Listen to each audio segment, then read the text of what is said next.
Here I have KRUGER MATZ Move 9, and today I'm going to show you how to take screenshot on this device. So first of all, you have to open the screen which you want to capture, for example settings list, and then you have to hold down combination power key and volume down for about a second, and that's how you take screenshot.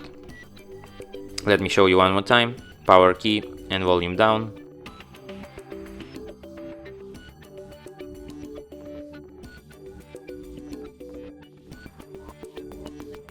You can find your screenshot in gallery.